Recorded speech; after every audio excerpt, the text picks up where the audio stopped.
갑자기 피곤함이 몰려오고 이유 없이 기운이 빠지고 식욕도 없어지지 않으셨나요? 아, 나도 이제 나이 들었구나. 이런 생각하셨나요? 뭐, 나이 들면 다 그런 거지. 이제 와서 뭘 해봤자 소용있을까? 그런데요, 제가 직접 보고 느낀 건 지금이라도 절대 늦지 않았다는 사실이었습니다. 오히려 지금이 가장 좋은 시작점이더라고요. 제가 병원에서 진료를 하다 보면 나이가 들어서도 유난히 건강하고 활기찬 분들이 있어요. 다들 물어보죠. 선생님, 도대체 그분들은 뭘 먹고 어떻게 관리하길래 저렇게 건강한가요? 많은 분들이 그런 건강의 비결은 고급 건강식품이나 유명한 병원의 시술 아니면 하루에 몇 시간씩 하는 운동이라고 생각하십니다. 하지만 그게 다가 아닙니다. 정말 놀라운 건요. 그분들 대부분은 아주 단순한 걸 매일 실천하고 있다는 점이에요. 그리고 그 핵심은 우리가 평소에 너무 당연하게 여겨서 그냥 지나쳐버리는 신체 내부 관리입니다. 쉽게 말해 잘 씻고 잘 먹고 잠 잘 자는 것보다도 더 안 보이는 곳, 림프가 지나가는 곳, 혈액이 모이는 곳, 신경이 집중된 곳, 이런 부위들을 조금만 돌봐주면 몸 전체가 정말 달라져요. 특별한 운동 꼭 필요하지 않습니다. 비싼 약 안 드셔도 됩니다. 시간이 부족하다고요? 하루에 5분이면 충분합니다. 오늘 이 영상에서는 제가 몸소 경험하고 또 수많은 환자들과 함께 검증한 신체 부위 네 곳을 어떻게 관리하면 건강하게 오래 살 수 있는지 그 방법을 알려드릴 겁니다. 처음엔 이게 무슨 소리야? 하실 수도 있어요. 하지만 끝까지 보시면 왜 이제야 알았을까 하고 고개를 끄덕이실 겁니다. 지금 구독과 좋아요를 눌러주세요. 주변 지인분들께 빠르게 공유하셔서 함께 시청하실 수 있도록 해주세요. 제가 장담컨대 지금 이 순간 아무리 몸이 힘들고 지쳐 있더라도 절대 늦은 게 아닙니다. 오늘부터 단 5분만 투자하시면 인생이 바뀔 수도 있어요. 여러분, 나이 들수록 이런 말씀 많이 하시죠? 예전엔 하루 종일 돌아다녀도 끄떡없었는데 지금은 1시간만 걸어도 다리가 후들거려요. 계단만 올라가도 숨이 차고 가슴이 두근거려요. 이런 증상 병원에서 검사를 받아도 특별한 이상이 없는 경우가 많습니다. 그래서 더 답답하죠. 그런데요, 우리가 놓치고 있는 진짜 원인이 따로 있을 수 있습니다. 바로 신체의 흐름을 책임지는 부위들, 즉 혈액, 림프, 신경이 모여 있는 중요한 길목들이 제대로 작동하지 않기 때문입니다. 많은 분들이 이런 부위들을 냄새 나는 곳, 보이진 않지만 귀찮은 곳이라며 관리를 소홀히 하세요. 하지만 그곳들이야말로 우리가 살아가는 데 있어 핵심 중의 핵심입니다. 저는 수십 년 동안 환자들을 보면서 아주 흥미로운 공통점을 발견했습니다. 나이 들어서도 건강하고 활기차게 사는 분들은 꼭 이 네 곳을 챙긴다는 점이에요. 그게 바로 어디냐고요? 첫 번째는 겨드랑이입니다. 이곳은 그냥 땀이 나는 곳이 아닙니다. 우리 몸에 림프절이 집중되어 있는 면역의 관문이에요. 림프가 막히면 노폐물이 빠져나가지 못하고 면역력도 떨어집니다. 냄새만 잡겠다고 향수나 데오드란트를 뿌리는 것, 오히려 그 흐름을 막는 겁니다. 여러분, 혹시 겨드랑이 관리를 따로 해보신 적 있으신가요? 아마 대부분은 이렇게 생각하실 거예요. 거긴 땀 많이 나는 데니까 냄새 안 나게만 관리하면 되는 거 아닌가? 그래서 매일 데오드란트 바르거나 땀 흡수 잘 되는 옷 입고 그냥 넘기시죠. 그런데요, 겨드랑이는 단순히 땀 나는 부위가 아닙니다. 이곳은 우리 몸의 림프가 흐르는 가장 중요한 통로 중 하나입니다. 쉽게 말해 몸속에서 생긴 노폐물과 독소를 밖으로 빼내는 배수구 같은 역할을 해요. 그런데 그 배수구가 막혀버리면 어떻게 될까요? 물이 썩고 냄새가 나고 주변이 오염되듯이 우리 몸도 림프의 흐름이 막히면 면역력이 떨어지고 몸이 무거워지고 자꾸 피로감이 쌓입니다. 70대 여성 환자분 한 분이 계속되는 피로감과 손발 저림 그리고 이유 없는 가슴 두근거림을 호소하셨어요. 병원에서 검사를 해도 큰 병은 안 나옵니다.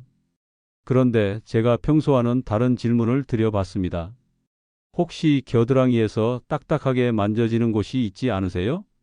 네, 샤워할 때 가끔 멍울 같은 게 만져져요. 그렇습니다. 그분은 평소에 데오드란트를 매일 쓰시고 속옷도 아주 조이는 제품을 오래 착용하셨더라고요. 그게 겨드랑이 림프절을 누르고 순환을 막고 있었던 겁니다. 그래서 그때부터 겨드랑이 림프 순환을 도와주는 4단계 관리법을 실천하셨고, 정말 놀랍게도 2주 후에는 피로감이 사라지고 호흡도 훨씬 편해졌다고 하셨어요. 그럼 구체적으로 어떻게 관리해야 할까요? 조이는 브래지어나 네이가 겨드랑이를 눌러 림프 순환을 방해할 수 있습니다. 가급적 편하고 부드러운 옷을 착용해 주세요. 특히 밤에는 꼭 벗고 주무시는 게 좋아요. 냄새가 걱정되셔서 데오드란트를 쓰시는 분들이 많은데요. 이 성분들이 땀샘을 막아 림프 순환을 저하시킬 수 있으니 사용을 자제해 주세요. 냄새는 식생활 조절과 순환 관리로 해결하는 게 더 근본적이에요. 손으로 반대쪽 겨드랑이를 부드럽게 쓸어주듯 마사지하세요. 아침에 일어나서 1분, 밤에 자기 전에 1분이면 충분합니다. 손바닥으로 아래에서 위로 쓸어 올리는 동작이 포인트입니다. 따뜻한 찜질을 해주세요. 겨드랑이에 따뜻한 수건을 23분 대주는 것도 순환에 큰 도움이 됩니다. 특히 겨울철에 좋고 혈액이 몰려있던 곳이 부드러워지는 걸 느끼실 수 있어요. 이렇게 하루 5분만 투자해도 몸 전체가 가볍고 따뜻해지는 걸 경험하실 수 있습니다. 림프 순환이 좋아지면 어떤 변화가 올까요? 감기나 잔병 치레가 줄어듭니다. 손발 저림이 개선됩니다. 이유 없이 피곤했던 몸이 가볍게 느껴집니다. 피부톤도 맑아지고 특히 겨드랑이 색소 침착도 완화됩니다. 단순히 냄새 나는 부위라고 생각했던 겨드랑이, 그곳이 사실은 우리 몸의 면역을 조절하는 핵심 관문이었다는 사실, 놀랍지 않으세요? 여러분, 겨드랑이는 절대 감춰야 할 곳이 아닙니다. 이제부터는 자신 있게, 따뜻하게, 부드럽게 돌봐주세요.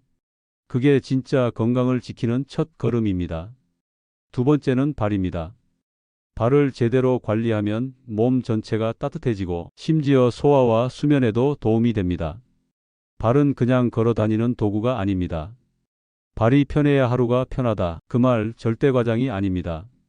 발은 단순히 걷기 위한 도구가 아니라 우리 건강 전체를 좌우하는 제2의 심장입니다. 왜냐고요? 발에는 무려 7,000개 이상의 신경 말단이 모여 있습니다. 거기에 오장육부와 연결된 반사구들도 있어요. 이 말은 곧 발을 잘 자극해주면 전신 건강에 직접적인 영향을 줄 수 있다는 뜻입니다. 게다가 발바닥은 심장에서 가장 멀리 떨어진 부위입니다. 그래서 혈액순환이 가장 느려지는 곳이기도 하죠. 이런 발을 하루에 단 몇 분만 잘 관리해도 심장은 물론 장기와 면역, 심지어 수면의 질까지 달라질 수 있습니다. 제가 진료 중 만난 68세 남성 환자 한 분이 계셨어요. 이분은 늘 아침마다 어지럽고 속이 메스껍다고 호소하셨죠. 그런데 이상하게도 혈압도 정상, 심전도도 괜찮고 특별한 병도 없었습니다. 그러던 중 우연히 양말을 벗긴 발을 보고 깜짝 놀랐습니다. 발바닥이 차갑고 발끝은 푸르스름하게 변색돼 있었어요. 그래서 저는 아주 간단한 제안을 드렸습니다. 하루에 딱 5분만 발을 따뜻하게 하고 발바닥을 마사지해 보세요. 그렇게 2주가 지나고 그 환자분이 다시 병원에 오셨을 때 이렇게 말씀하셨어요. 선생님, 아침 어지럼증이 거의 없어졌어요. 밤에 잠도 더 잘 와요. 바로 이런 게 발 관리의 힘입니다. 발 건강을 위한 관리법을 알려드릴게요. 하루에 한 번 따뜻한 물에 발을 담그거나 수건에 따뜻한 물을 적셔서 발바닥을 감싸 보세요. 10분이면 충분합니다. 발이 따뜻해지면 혈액순환이 확 살아납니다. 엄지손가락이나 지압봉으로 발바닥을 천천히 눌러주세요. 특히 발뒤꿈치, 엄지발가락 아래, 발중앙 부분을 꾹꾹 눌러주는 게 중요합니다. 처음엔 아플 수 있지만 며칠만 지나면 시원한 느낌이 듭니다. 양쪽 발가락을 쫙쫙 벌렸다 모았다 반복해 보세요. 발의 유연성을 살리고 뇌로 가는 신경 자극도 좋아집니다. 특히 무지의 반증이나 발 저림 있으신 분들께 강력 추천합니다. 마사지가 끝나면 보습크림이나 오일을 바르세요. 피부 트러블도 줄고 갈라진 발뒤꿈치도 금방 회복됩니다.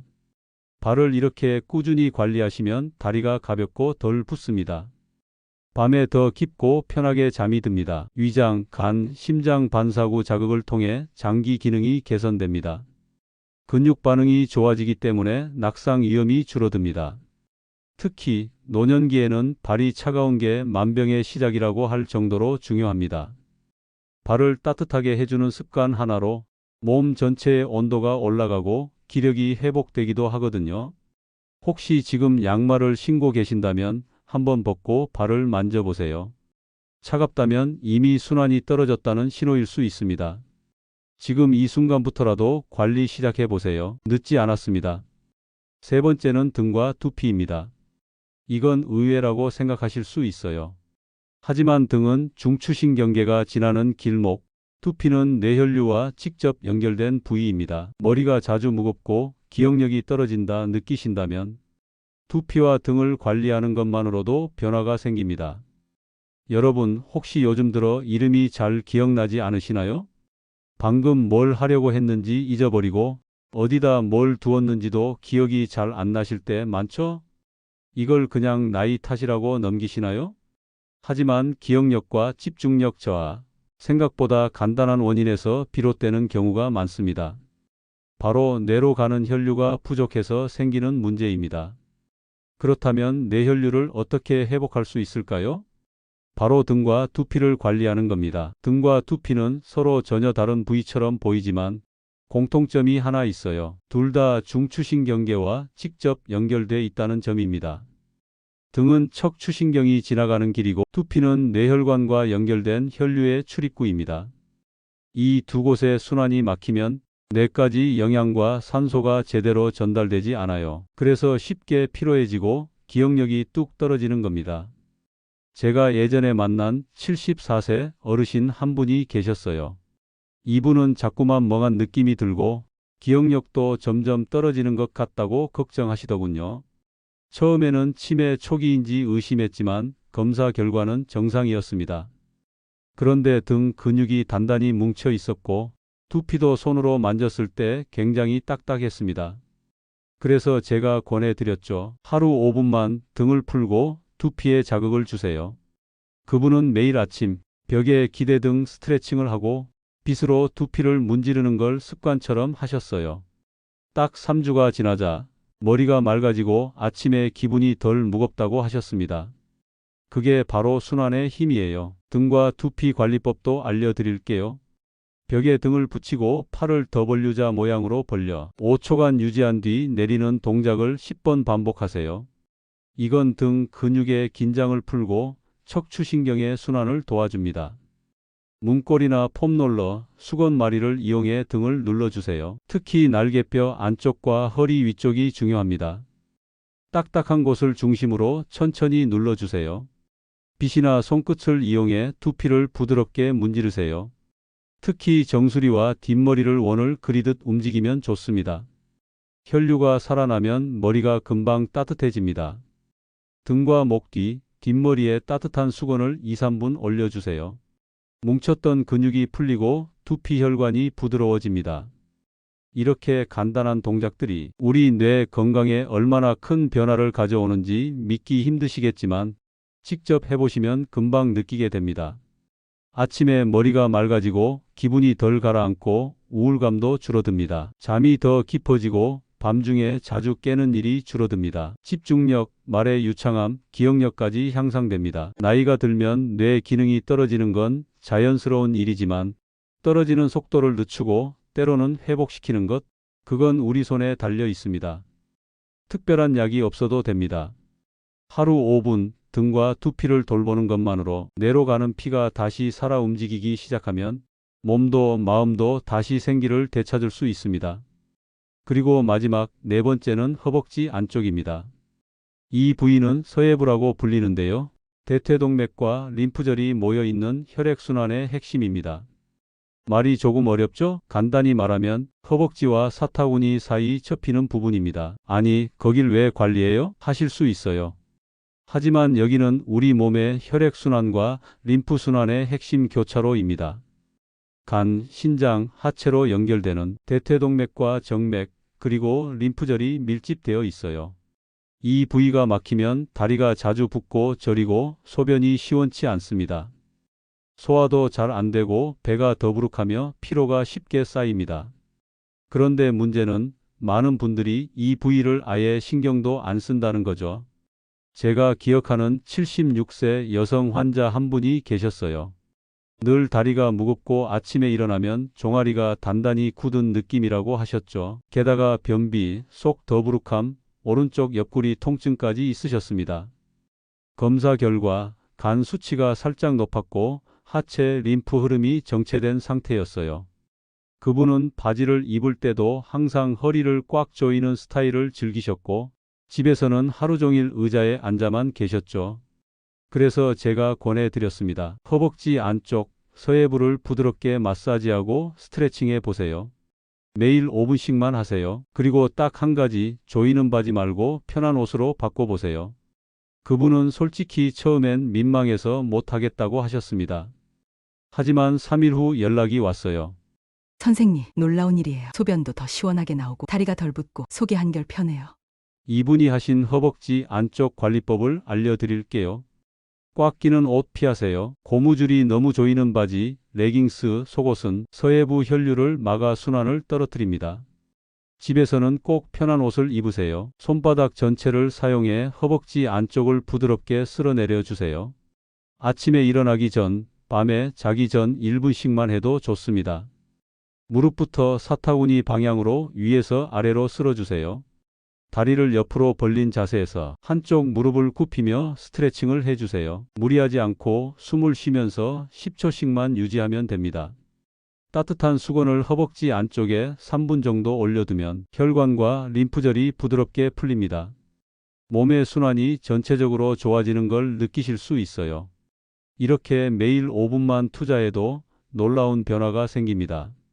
간 수치가 안정되고 피로감이 줄어듭니다. 다리 붓기와 저림이 개선됩니다. 대소변 활동이 원활해지고 배변 습관이 좋아집니다. 하체 순환이 원활해지며 기력이 회복됩니다. 특히 이 부위는 우리 몸속 쓰레기 수거차인 림프가 지나가는 길목이기 때문에 여기가 막히면 몸 전체가 더디고 무겁게 움직이게 되는 겁니다. 많은 분들이 나는 간이 안 좋아서 피곤해요 라고 하시지만 사실은 간이 아니라 간과 연결된 순환 경로가 막혀 있어서 간이 제 역할을 못하고 있는 거예요. 그러니 간 건강이 걱정되신다면 약보다 먼저 허벅지 안쪽을 풀어주는 것부터 시작해 보세요. 이곳이 막히면 다리가 붓고 간 기능도 저하되며 몸 전체의 순환이 잘 되지 않습니다. 어떻게 보면 이 네 군데는 우리가 신경 쓰기 싫은 부위이기도 합니다. 손이 잘 안 닿고 귀찮고 민망하게 느껴질 수도 있죠. 그래서 더 관리가 소홀해지기 쉽습니다. 하지만 역설적이게도 그런 곳일수록 몸 전체에 미치는 영향은 훨씬 큽니다. 이 네 곳을 하루에 딱 5분씩만 가볍게 관리해도 정말 놀랄 만큼 몸이 달라집니다. 겨드랑이, 발, 등과 두피, 그리고 허벅지 안쪽 이 네 군데가 우리 건강에 얼마나 중요한지 이제는 눈에 확실히 들어오시죠? 그런데 여기서 제일 많이 듣는 말이 있습니다. 선생님, 그건 좋은데 이걸 하루에 다 하긴 너무 힘들어요. 하루 20분도 빠듯한데 5분씩 네 군데면 20분이나 걸리잖아요. 맞습니다. 하루에 다 하려고 하면 부담스러울 수 있어요. 그래서 저는 요일 루틴법을 추천드립니다. 무슨 말이냐면요. 하루에 한 부위씩만 집중해서 관리하는 겁니다. 그러면 부담도 없고 꾸준히 할 수 있습니다. 월요일은 겨드랑이 관리를 해보세요. 월요일은 몸이 가장 무겁고 피곤한 날입니다. 면역과 림프순환의 관문인 겨드랑이부터 풀어주세요. 마사지와 온찜질로 시작하면 한 주가 훨씬 가볍습니다. 화요일은 발을 집중 관리해 보세요. 주말에 피로가 발에 남아 있을 수 있어요. 화요일엔 족욕과 지압, 발가락 스트레칭으로 하체부터 풀어줍니다. 잠도 잘 오고 다리 붓기도 줄어듭니다. 수요일에는 등과 두피 관리를 해보시는 겁니다. 주 중반 집중력이 흐려질 수 있는 날입니다. 등 스트레칭, 두피 마사지로 뇌로 가는 피를 다시 흐르게 만들어주세요. 기억력 회복에 큰 도움이 됩니다. 목요일은 허벅지 안쪽 관리를 해보세요. 허리나 골반이 무겁고 소화도 안 돼서 답답한 날엔 서해부 마사지를 통해 간과 장의 순환을 돕습니다. 다리 붓기, 배변 활동, 피로감이 확연히 좋아집니다. 금요일부터 일요일은 본인이 특히 불편했던 부위를 다시 선택해서 관리해 보세요. 예를 들어 발이 많이 피곤했으면 다시 조격, 변비가 있으면 허벅지 안쪽 마사지를 반복하시는 겁니다. 이렇게 요일별로 나누면 하루 5분만 투자해도 부담 없이 꾸준히 실천할 수 있습니다. 더 중요한 건 습관이 되는 것입니다. 하루 5분이면 드라마 한 장면 보는 시간입니다. 그 시간을 내 몸에게 주는 거예요. 여러분, 건강은 절대 거창한 게 아닙니다. 작은 습관 하나, 하루 5분, 그걸 얼마나 꾸준히 하느냐에 달려 있어요. 그리고 우리가 오늘 이야기한 이 네 군데는 몸 전체의 흐름을 움직이는 중심축입니다. 여기만 챙겨도 나머지 부분은 자연스럽게 좋아집니다. 그리고 무엇보다 중요한 건 이 부위들은 누구나 집에서 돈 들이지 않고 하루 5분이면 관리할 수 있다는 것입니다. 저는 병원에서 수많은 환자들을 만나면서 한 가지 공통점을 발견했습니다. 몸이 힘든 분들일수록 이런 기본적인 돌봄을 놓치고 계셨어요. 거창한 약도 아니고 고가의 치료도 아니고 TV에서 나오는 유명 건강식품도 아니에요. 그냥 내 몸이 스스로 회복할 수 있도록 길을 열어주는 것, 그게 진짜 건강관리입니다. 나이가 들면 건강을 위해 뭘 더 해야 할까 고민하죠. 하지만 정작 중요한 건 지금 하고 있는 것 중에 무엇을 빼야 할지부터 보는 것입니다. 불필요하게 조이는 옷, 매일 뿌리는 인공향, 아무 생각 없이 앉아만 있는 시간들, 이런 걸 하나씩 줄이면서 몸에 진짜 필요한 흐름을 되살려 주는 것, 그게 바로 오늘 말씀드린 관리법의 핵심입니다. 그리고 여러분 기억하세요. 지금이라도 늦지 않았습니다. 내 몸은 내가 조금만 관심 주면 언제든지 되살아날 준비가 되어 있습니다. 하루 5분 그 시간이 여러분 인생의 흐름을 바꿔줍니다. 함께하면 더 강해집니다. 그리고 이 건강 루틴은 혼자만 하지 마세요. 남편, 아내, 자녀, 며느리, 손주들에게도 이 네 부위 꼭 챙겨야 한다더라 하고 같이 해보자고 말해주세요. 함께하면 대화가 생기고 웃음이 늘고 서로를 돌보는 따뜻한 시간으로 이어집니다. 특히 자녀나 손주에게 할머니가 이렇게 하니까 몸이 훨씬 가벼워졌어. 이런 말 한마디가 그들에게 평생 잊지 못할 건강 습관이 될 수도 있습니다. 이 영상을 보고 조금이라도 도움이 되셨다면 구독과 좋아요를 눌러주시고 이 영상이 도움이 될 것 같은 분에게 공유해 주세요. 또 댓글로 여러분의 느낌과 생각을 나눠주세요. 이 작은 정보가 누군가의 삶을 바꿀 수 있습니다.